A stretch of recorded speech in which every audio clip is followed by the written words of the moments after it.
Recentemente eu fiz um vídeo explicando sobre 5 erros que podem te afastar do seu cliente e, consequentemente, coloquei dicas ali que podem atrair o seu cliente. Mas aí o cliente chegou, e agora? O que eu faço?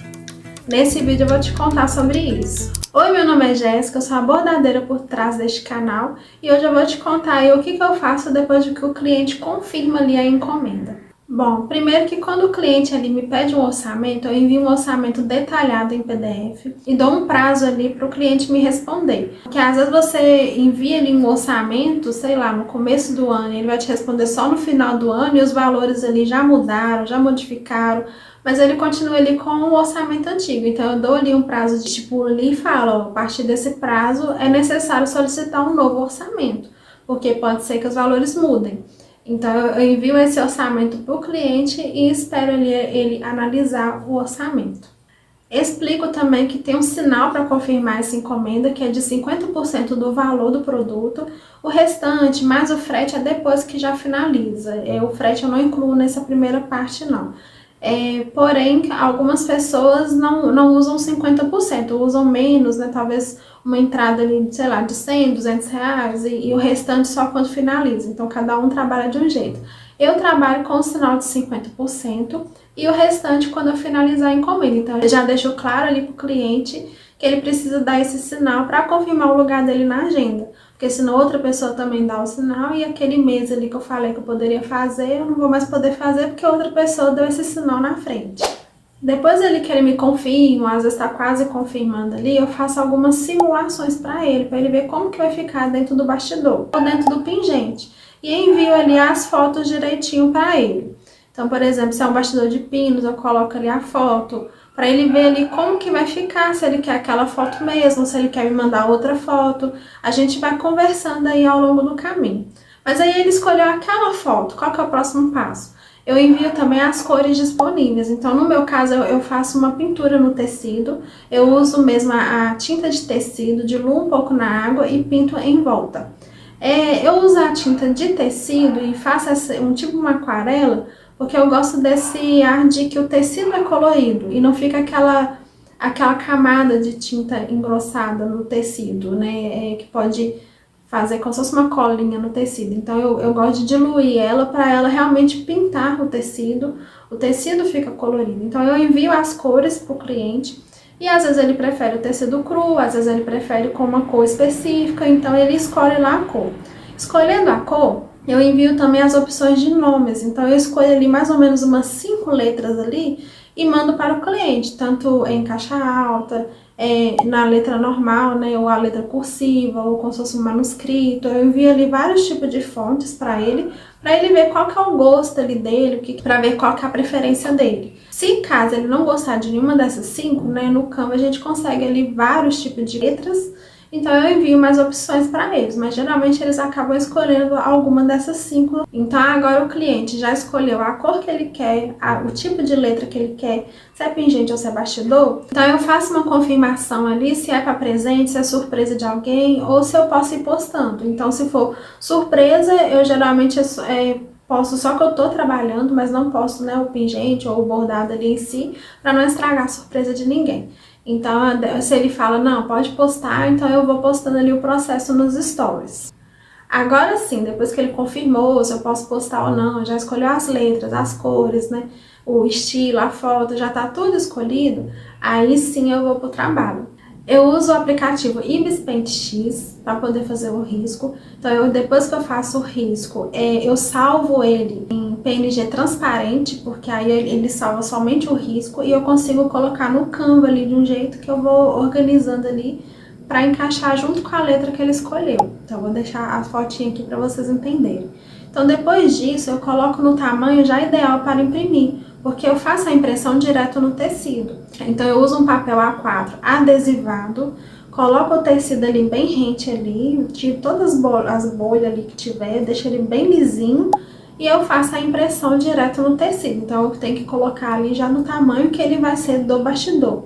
O próprio Canva, ele tem as réguas de medir, então você pode ir fazendo testes ali, imprimir um papel, qualquer coisa, para ver se saiu do tamanho que você quer, para depois imprimir no tecido. Então, no meu caso, eu já tenho ali mais ou menos as medidas, então eu imprimo direto no tecido.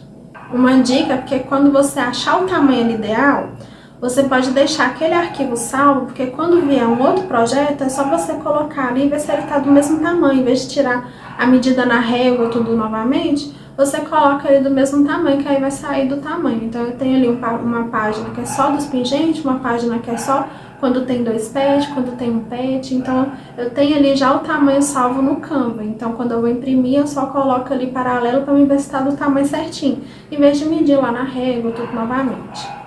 Depois desse processo todo, aí eu vou fazer a pintura no tecido. Aí no caso, se o cliente decidiu que vai pintar, então eu faço igual eu já expliquei. Eu coloco um pouquinho de tinta de tecido, diluo um pouquinho de água até ficar ali do tom que eu gosto, e eu vou e faço a pintura. Então eu faço essa aquarela, né, com a própria tinta de tecido para poder fazer essa pintura. Eu uso o Canva com as cores próximas de como que é, mas eu também envio uma foto de como que realmente fica no tecido. Então nesse caso aqui eu fiz um teste, coloquei, né, as cores, pintei do jeito que era para pintar e coloquei as cores principais do pet.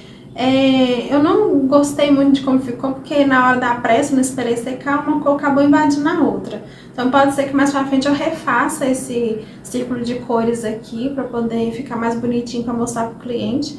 Mas aqui já dá pra ter uma noção, igual se o pet dele for bege, como que ele ficaria no tecido rosa. Ou se o pet dele for preto, como ficaria no verde. Então dá pra ter uma noção um pouquinho de qual cor vai combinar mais. Então eu coloquei aqui também pra ele ver como que fica a tinta direto no tecido. Tem alguns tecidos que já são coloridos, então tem gente que trabalha com linho misto, tem gente que trabalha com tricoline, de preferência é o que não estica, né, o que não tem elastano. No caso do linho misto, eu já experimentei, porém na época que eu fazia, ele enrugava mais fácil, porque ele é um pouquinho mais molinho. Mesmo colocando o algodão cru atrás, eu achei que ele enrugava mais fácil, era muito difícil de esticar ele completamente.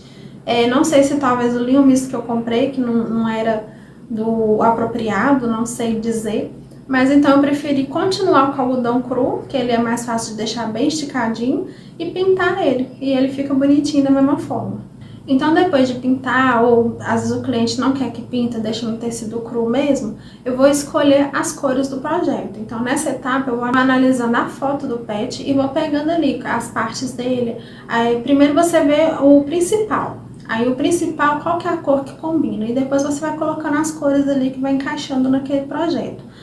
Eu fiz um e-book para poder ajudar melhor as pessoas, eu vou deixar no link aqui na descrição.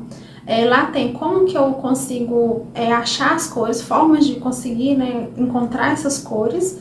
E já tem alguns exemplos de paletas, então deixei lá alguns pets lá já com a fotinha e com a paleta do lado, para a pessoa ver ali qual paleta, para facilitar também na hora de comprar. Então, você tem uma encomenda aí de um cachorro que é mais chocolate, aí tem uma paleta lá. Tem paletas que eu já usei também, então eu coloquei lá quais que eu já usei, quais que funcionaram ali, que aí facilita mais nos projetos pessoais de vocês. Mas para quem adquiriu o curso de bordado de pet, esse e-book já vem incluso, então ele já é um bônus desse curso. Mas quem quiser comprar separado, porque já consegue bordar por conta própria, mas precisa de uma ajuda aí na escolha das cores, então tem um e-book separado também, caso você queira. Vou deixar no link aqui na descrição desses dois produtos. Então agora, né, já escolhemos as cores, já passou pro tecido, agora é só bordar. Então eu começo a bordar, aproveita, tira fotos, faz filmagens. Às vezes eu esqueço de fazer isso, porque às vezes estou tão focada ali, ou às vezes como é para presente eu não posso postar, eu esqueço realmente de gravar. Porque quando eu tô nos stories, eu vou gravando ali as etapas e vou postando nos stories. Então aquela gravação que eu fiz pros stories, depois eu já tenho conteúdos. Mas quando é para presente eu não posso filmar, às vezes eu acabo esquecendo de filmar o processo. Então é super normal, mas dê preferência de não esquecer. Tenta gravar, tirar foto do processo, porque isso vai te ajudar a sempre ter conteúdo. Então mesmo depois que a pessoa recebe o presente, você consegue fazer um mini vídeo ali para poder colocar no Reels do Instagram, consegue colocar fotos ali das etapas, por exemplo, pode colocar foto dele completo, ou pode colocar foto dele só a metade ali feito, para poder chamar a atenção. Então tem muitas formas de criar conteúdo, mas vai tirando foto e guardando aí para poder fazer esses conteúdos mais para frente. Bom, e uma coisa que eu falei no começo, né, que eu sempre estou em contato com o cliente. Então, por exemplo, né, a cor que ele vai querer, as letras que ele vai querer, se é para presente ou não. Eu tento confirmar isso tudo aí no começo e isso tranquiliza ele, porque ele vê que eu estou dando atenção para a encomenda dele e que eu estou detalhando. Então, ele sabe ali o que eu vou fazer na encomenda dele. Isso deixa o cliente mais tranquilo. Já teve cliente que eu comecei a fazer um bordado e ela falou, já é o meu? Eu tô, não, calma que eu vou entrar em contato com você pra gente fazer, porque acho que o pet era uma cor parecida com o dela, se eu não me engano, mas não podia mostrar, não lembro, aí ela confundiu, mas eu sempre entro em contato com o cliente antes pra deixar assim tudo bem combinado, bem conversado. Porém, na etapa de fazer, eu não fico mandando, olha, eu fiz o olho, eu fiz o nariz, eu fiz a orelha, eu não fico enviando o cliente as etapas. Se ele tá acompanhando os stories, ele tá vendo ali o que eu tô fazendo. Se caso for para presente, ele vê que eu tô fazendo porque eu posto de uma forma que eu mostro que eu tô trabalhando, não mostro o projeto em si, mas às vezes uma partezinha ali que não dá para identificar de quem que é aquele pet, ou comenta ali o que eu fiz no dia. Porém, eu não fico mandando direto pro cliente, por quê? Tem uma etapa que o bordado ele não fica ali tão natural, ele não fica tão realista. Então, se eu mandar para o cliente, pode ser que comece a deixar ele inseguro em vez de deixar ele seguro.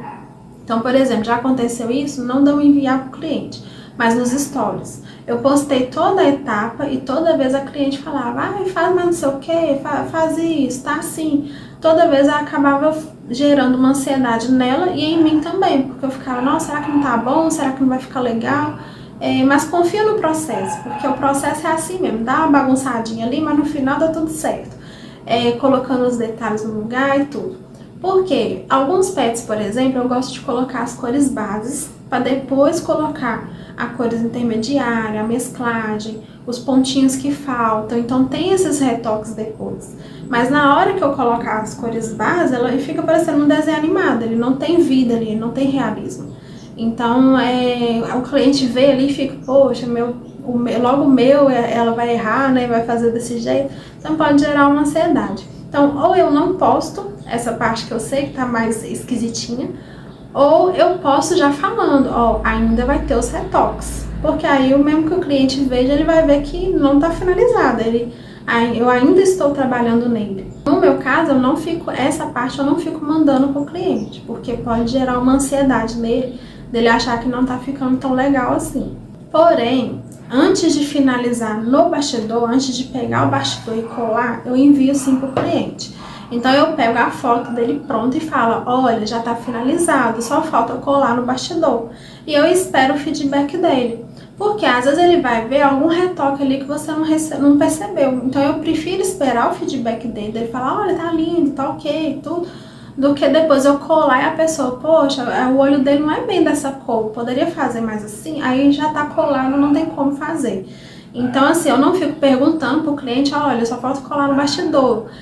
Precisa de algum ajuste? Porque se eu perguntar, com certeza ele vai pegar o bordado e vai ficar olhando.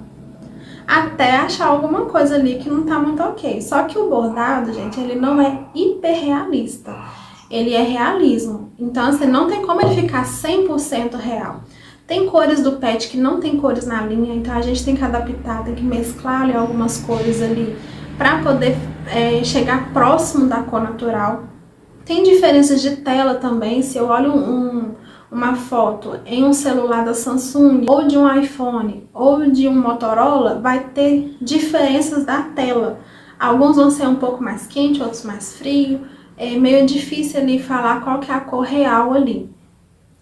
Por exemplo, da tela do notebook é um pouco mais fria do que a do meu celular. Então, geralmente eu me baseio na do celular, porque pode ser mais próxima do celular do cliente. Então, eu sempre tenho esse cuidado aí. Então, não tem como ser assim 100% fiel à fotografia. Então, a gente tenta aí o máximo possível para chegar a todos os detalhes, mas não tem como colocar cada fiozinho do pet no mesmo lugarzinho. Então, assim, não pergunto para o cliente se precisa de ajuste. Eu só envio, porque se tiver alguma coisa ali bem que dá para ele ver que realmente não tá do jeito que ele quer, ele me avisa. Tem exceções. Por exemplo, recentemente eu fiz um Lulu da Pomerânia. Só que na foto de referência é um mais escuro e um mais claro. Só que na foto de referência os dois estavam quase do mesmo tom. Então ele me mandou outra foto para mim me basear ali na cor dele. Então quando eu fiz o patch, eu enviei, quer que escurece mais? Ou assim tá bom? Aí ele realmente preferiu que escurecesse mais. Então nesse caso, eu perguntei porque ele sabe qual que é o tom do cachorro dele. E eu me baseei nas fotos que ele me mandou que estava totalmente diferente. Então tem casos aí que eu já pergunto porque é uma coisa específica. Então, no caso, eu fui escurecendo, mandei pra ele até ele me dar o ok. Não, assim tá bom, ficou ótimo. Então aí eu paro e finalizo no bastidor. Mas tirando essas exceções, eu não fico perguntando demais, porque senão ele vai achar que é um jogo de 7 euros ali e vai achar alguma coisinha ali diferente. Então, às vezes ele vai ver, sem a gente perguntar, por exemplo, o olho. O olho dele é um pouquinho mais castanho. Você fez mais marrom, mas é um pouco mais castanho. Tem como ajustar? Tem. Aí eu vou lá e dou mais uns pontinhos ali para clarear o olho. Então são só exemplos assim que às vezes o cliente vai bater o olho e vai ver que precisa de algum ajuste, mas não precisa ficar perguntando demais, porque ele vai achar coisas para poder ajustar.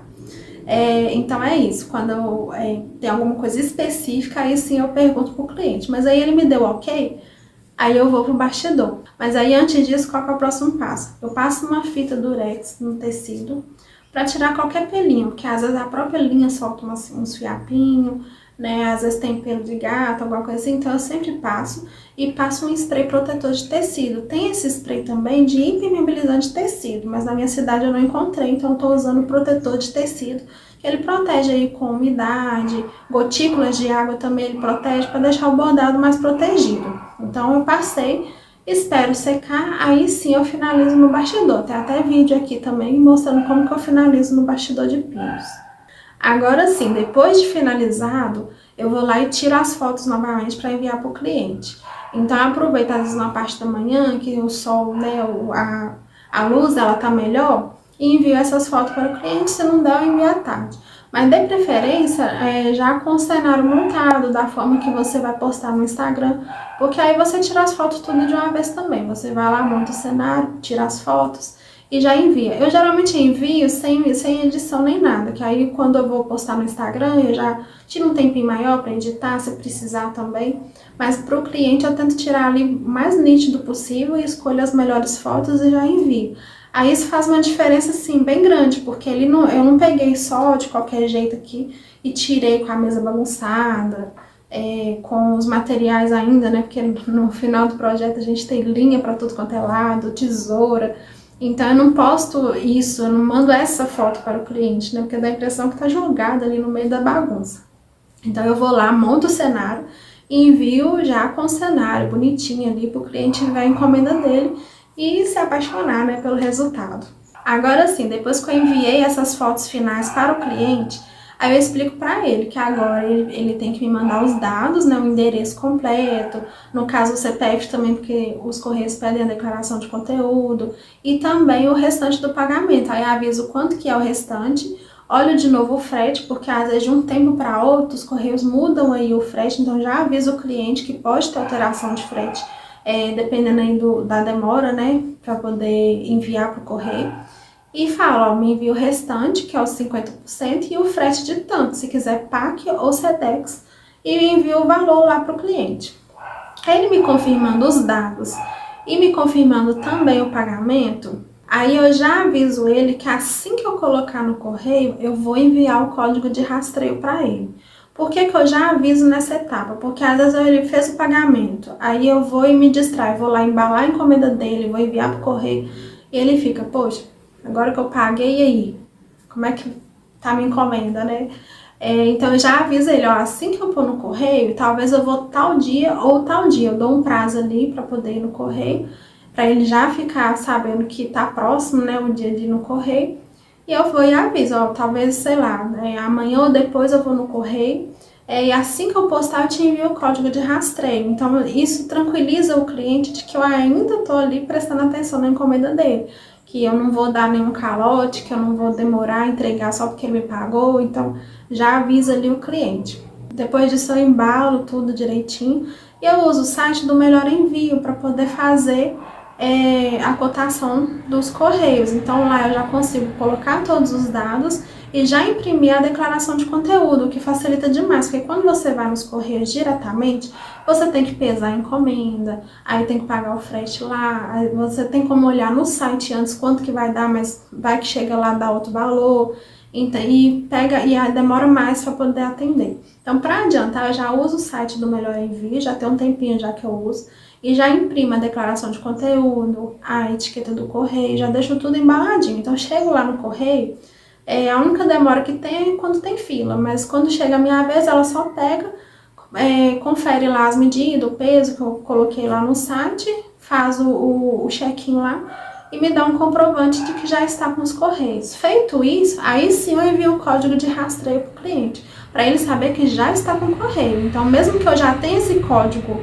assim que você coloca os dados no Melhor Envio, ele já te dá um código de rastreio, mas aí eu prefiro, depois que já está certinho ali com o correio, não está na minha mão mais, aí eu envio esse código de rastreio para o cliente.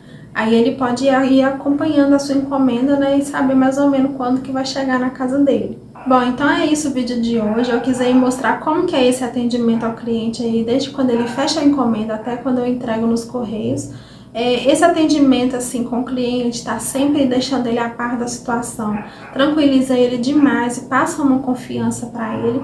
E isso ajuda o cliente a retornar ou te indicar para alguém também, porque ele vê ali que é uma pessoa de confiança. Então, quando tem esse diálogo aí com o cliente, a gente transmite essa confiança para ele e um profissionalismo também. Ainda mais que é uma coisa tão artesanal, não é um site ali que a pessoa só clicou, fez a compra e vai chegar tantos dias em casa, não. Então, é uma coisa mais pessoal, é uma coisa assim bem personalizada. Então, isso faz muita diferença você atender bem um cliente, que aí ele vai passar uma confiança para ele e ele pode comprar mais vezes ou te indicar para mais pessoas também. Então, se eu te ajudei de alguma forma nesse vídeo, deixa o seu like, se inscreve no canal que eu vou trazer mais conteúdo sobre isso. As dicas que eu passei aqui não são só para bordado, mas para artesanato no geral, porque mexer com artesanato é uma coisa assim mais pessoal e acaba sendo adaptável aí para outros nichos também. Então, se eu te ajudei também, você não é bordadeira, mas eu também te ajudei, deixa seu like aí, se inscreve aí, porque vai vir mais dicas por aí.